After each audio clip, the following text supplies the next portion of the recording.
Hello അസ്സലാമു അലൈക്കും. ഇന്ന് ഞാൻ വന്നിട്ടുള്ളത് ദീപാവലി സ്വീറ്റ്സിന്റെ റെസിപ്പി ആയിട്ടാണ് കേട്ടോ. ഞാനിപ്പോ 2 സ്വീറ്റ്സ് ആണ് കാണിക്കുന്നത്. ഒന്ന് വെറും 2 ചേരുവകൾ കൊണ്ട് ഉണ്ടാക്കാൻ പറ്റുന്ന ശർക്കര ലഡു, പിന്നെ പാൽഗോവയാണ് കേട്ടോ. അതും 3 ചേരുവകൾ മാത്രമേ ഉള്ളൂ. നല്ല ടേസ്റ്റ് ആണ്. അപ്പൊ നമുക്ക് വീഡിയോയിലോട്ട് പോയാലോ? അപ്പോൾ നമുക്ക് ആദ്യം ശർക്കര ലഡു ഉണ്ടാക്കാം. അപ്പോൾ അതിന് വേണ്ടിയിട്ട് 1 കപ്പ് ശർക്കര ഞാനിപ്പോൾ ഒരു സോസ് പാനിലേക്ക് ഇട്ടിട്ടുണ്ട്. ഇനി ഇത് നന്നായിട്ടൊന്ന് മെൽറ്റാക്കി എടുക്കണം. വെള്ളമൊന്നും ചേർക്കണ്ട കേട്ടോ. വെള്ളമൊന്നും ചേർക്കാതെ വേണം നമ്മൾ മെൽറ്റാക്കി എടുക്കാൻ. ഇപ്പോൾ കണ്ടോ, ശർക്കരയൊക്കെ മെൽറ്റായിട്ടുണ്ട്. പിന്നെ ഇത് അരിച്ചെടുക്കുന്നൊന്നുമില്ല കേട്ടോ. അത് നല്ല ശർക്കരയാണ്, അഴുക്കൊന്നുമില്ലാത്ത ശർക്കരയാണ്. അപ്പോൾ ഇനി നമുക്കിതിലേക്ക് ചേർക്കാനുള്ളത് തേങ്ങ ചിരവിയതാണ്. അപ്പോൾ ഞാൻ 2 കപ്പ് തേങ്ങ ചിരവിയതാണ് കേട്ടോ എടുത്തിട്ടുള്ളത്. ഇനി ഇത് രണ്ടും നന്നായിട്ട് മിക്സ് ചെയ്തെടുക്കുക. നമുക്ക് ലഡുവിൻ്റെ ഷേപ്പിലാക്കാൻ പറ്റുന്നൊരു പരുവാവുന്നത് വരെ നമ്മളിത് ഇളക്കിയെടുക്കണം. ശർക്കര പാനിയൊക്കെ നല്ല തിക്കായിട്ട് ഈ ഒരു പരുവാവുന്നത് വരെ ഇളക്കിയെടുക്കുക കേട്ടോ. ഇനി നമുക്ക് നല്ലൊരു ഫ്ലേവറിന് വേണ്ടിയിട്ട് ഇതിലോട്ട് 1 ടീസ്പൂൺ ഏലക്കാപ്പൊടി ചേർക്കാം. ഞാനിപ്പോൾ പഞ്ചസാര ഏലക്കേൻ്റെ കുരും കൂടി പൊടിച്ചെടുത്തതാണ്, അതുകൊണ്ടാണ് 1 ടീസ്പൂൺ ചേർത്തിട്ടുള്ളത്. അപ്പോൾ ഇതിപ്പോൾ ഇവിടെ റെഡി ആയിട്ടുണ്ട്. ഇനി നമുക്ക് ഫ്ലെയിം ഓഫ് ചെയ്തിട്ട് ഇത് മറ്റൊരു ബൗളിലോട്ട് മാറ്റണം. ചൂടോട് കൂടി തന്നെ മറ്റൊരു ബൗളിലോട്ട് മാറ്റുക. സോസ് പാനിൽ വെച്ചേക്കരുത്. അപ്പം നല്ലൊരു ഫ്ലേവറിന് വേണ്ടിയിട്ടാണ് കേട്ടോ ഏലക്കാപ്പൊടി ചേർത്തത്. ഇല്ലാന്നുണ്ടെങ്കിൽ വെറും 2 ചേരുവകൾ മാത്രം മതി. അപ്പൊ നമ്മൾ ഉണ്ടാക്കി വെച്ചിട്ടുള്ള ഈ മിക്സ് ഒന്ന് തണുക്കണം മീൻസ് നന്നായിട്ട് തണുക്കണ്ട. കൈ കൊണ്ട് തൊടാൻ പറ്റുന്ന ഒരു ചൂടാവുന്നത് വരെ വെയിറ്റ് ചെയ്യുക.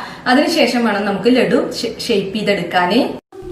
അപ്പോൾ ലഡുവിൻ്റെ മിക്സ് കൈകൊണ്ട് തൊടാൻ പറ്റുന്നൊരു പരുവായിട്ടുണ്ട്. ഇനി കയ്യിൽ കുറച്ച് നെയ്യോ അല്ലാന്നുണ്ടെങ്കിൽ ഓയിലോ തടവിയതിന് ശേഷം നമ്മൾ ഇതിൽ നിന്ന് കുറച്ചെടുത്തിട്ട് ലഡുവിൻ്റെ ഷേപ്പിലൊന്ന് ആക്കിയെടുത്താൽ മതി. അപ്പോൾ എല്ലാം ഒരേ അളവിൽ കിട്ടണമെന്നുണ്ടെങ്കിൽ 1 സ്പൂണിൽ അളന്നിട്ട് ഉണ്ടാക്കിയാൽ മതി കേട്ടോ.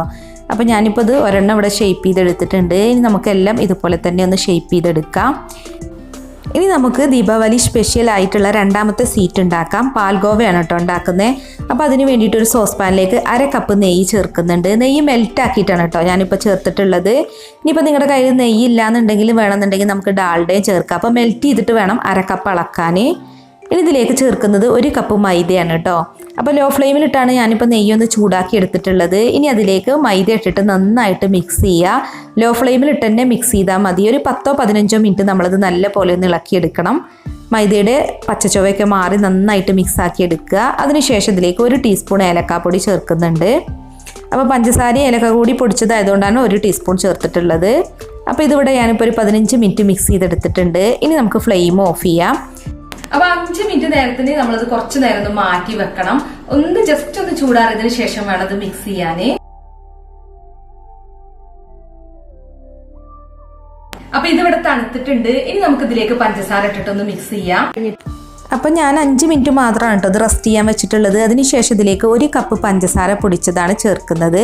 അപ്പോൾ ഒന്നിച്ചങ്ങോട്ട് ചേർത്ത് മിക്സ് ചെയ്യേണ്ട. 2-3 പ്രാവശ്യമായിട്ടാണ് പഞ്ചസാര പൊടിച്ചത് ഇതിലേക്കിട്ട് മിക്സ് ചെയ്തെടുക്കേണ്ടത്. അപ്പോൾ ഞാൻ 2 പ്രാവശ്യമായിട്ട് ഇപ്പോൾ മിക്സ് ചെയ്തെടുത്തിട്ടുണ്ട്. ഇനിയിപ്പോൾ ലാസ്റ്റത്തെ ബാക്കിയുള്ള പഞ്ചസാര പൊടിച്ചതും കൂടെ ഇതിലേക്ക് ഇട്ടിട്ട് ഒന്ന് മിക്സ് ചെയ്തെടുക്കുക. അപ്പോൾ നമ്മൾ പഞ്ചസാര പൊടിച്ചതാണ് കേട്ടോ 1 കപ്പ് അളന്നെടുക്കേണ്ടത്. ഇതിപ്പോൾ നന്നായിട്ട് മിക്സ് ചെയ്തെടുത്തിട്ടുണ്ട്. ഇനി നമുക്കിതൊന്ന് സെറ്റ് ചെയ്യാൻ വെക്കണം. അപ്പോൾ അതിന് വേണ്ടിയിട്ട് ഒരു പുഡിംഗ് ട്രേയിൽ കുറച്ച് നെയ്യൊന്ന് തടവി കൊടുക്കുന്നുണ്ട്. പുഡിംഗ് ട്രേ തന്നെ വേണമെന്നില്ല കേട്ടോ. നമുക്ക് ഏതെങ്കിലും ഒരു പാത്രത്തിൽ നെയ്യ് തടവിയിട്ട് അതിലാക്കി കൊടുത്താലും മതി. വേണമെന്നുണ്ടെങ്കിൽ നമുക്ക് ബട്ടർ ഫോയിൽ പേപ്പർ എടുത്തിട്ട് അതിൽ നെയ്യ് തടവിയിട്ട് വേണമെന്നുണ്ടെങ്കിലും ഷേപ്പ് ചെയ്തെടുക്കാം. അപ്പോൾ നമ്മൾ ഉണ്ടാക്കി വെച്ചിട്ടുള്ള മിക്സ് ഈ ബൗളിലേക്ക് ഞാൻ ഇട്ട് കൊടുക്കുകയാണ്. ഇനി ഇത് നന്നായിട്ടൊന്ന് ലെവൽ ചെയ്ത് കൊടുക്കുക കേട്ടോ. നമുക്ക് ഷേപ്പ് ആക്കി എടുത്തതിന് ശേഷം ഇത് കട്ട് ചെയ്തെടുക്കാൻ പറ്റണം. അപ്പോൾ അതുപോലെയുള്ളൊരു രീതിയിലാണ് ഞാനിപ്പോൾ ഇത് ഷേപ്പ് ചെയ്തെടുക്കുന്നത്. അപ്പോൾ ഇതുപോലെ ഒന്ന് ഷേപ്പ് ചെയ്തിട്ടുണ്ട്. അപ്പോൾ ലാസ്റ്റ് നമ്മളൊരു സ്പൂൺ വെച്ചിട്ട് ഇതുപോലെ ഒന്ന് ആക്കി കൊടുത്താൽ മതി. അപ്പോൾ നല്ലൊരു ഫിനിഷിങ്ങിൽ കിട്ടും. അപ്പോൾ ഇതിപ്പോൾ ഞാനിവിടെ ലെവൽ ചെയ്തെടുത്തിട്ടുണ്ട്.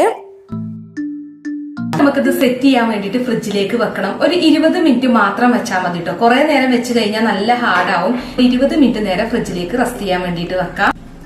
അപ്പൊ 20 മിനിറ്റ് കഴിഞ്ഞിട്ടുണ്ട്. ഇനി നമുക്ക് ഫ്രിഡ്ജിൽ നിന്ന് എടുത്തിട്ട് അതൊന്ന് കട്ട് ചെയ്യാം.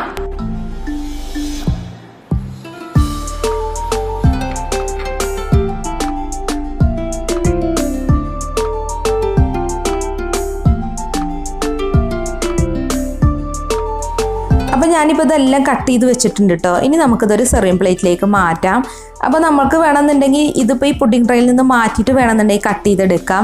അല്ലാന്നുണ്ടെങ്കിൽ നമ്മൾ ഫ്രിഡ്ജിൽ വെച്ചല്ലോ, അപ്പോൾ തന്നെ ഒന്ന് ഇത് കട്ട് ചെയ്തിട്ട് വെക്കുകയാണെന്നുണ്ടെങ്കിൽ പിന്നെ എടുക്കാൻ എളുപ്പമാവും കേട്ടോ.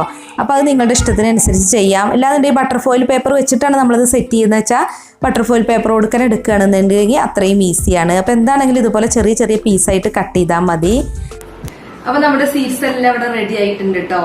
ലഡു റെഡി ആയിട്ടുണ്ട്, പാൽഗോവയും റെഡി ആയിട്ടുണ്ട്. അപ്പൊ ഞാൻ തിന്ന് നോക്കൊന്നും വേണ്ടല്ലോ, എപ്പോഴും ഇങ്ങനെ തിന്ന് നോക്കുമ്പോൾ ചിലപ്പോൾ നിങ്ങൾക്ക് ബോറടിച്ചാലോ. എന്താണെങ്കിലും നല്ല ടേസ്റ്റ് ഉണ്ട്. അപ്പൊ നിങ്ങൾക്ക് ഇഷ്ടമായിട്ടുണ്ടെങ്കിൽ ഒന്ന് ട്രൈ ചെയ്ത് നോക്കുക, എന്നിട്ട് നിങ്ങളുടെ ഫീഡ്ബാക്കും അറിയിക്കുക കേട്ടോ. പിന്നെ നമ്മുടെ വീഡിയോസ് ഒക്കെ കണ്ടിട്ട് ഇഷ്ടപ്പെടുന്നുണ്ടെങ്കിൽ നമ്മുടെ ചാനൽ സബ്സ്ക്രൈബ് ചെയ്യാത്തവരാണെങ്കിൽ ഒന്ന് സബ്സ്ക്രൈബ് കൂടി ചെയ്യുക. പിന്നെ വീഡിയോ ഇഷ്ടമായിക്കണമെങ്കിൽ ലൈക്ക് ചെയ്യുക, ഷെയർ ചെയ്യുക, കമന്റ് ചെയ്യുക. അപ്പൊ മറ്റൊരു അടിപൊളി റെസിപ്പീസുമായി നമുക്ക് വീണ്ടും കാണാം. Bye bye.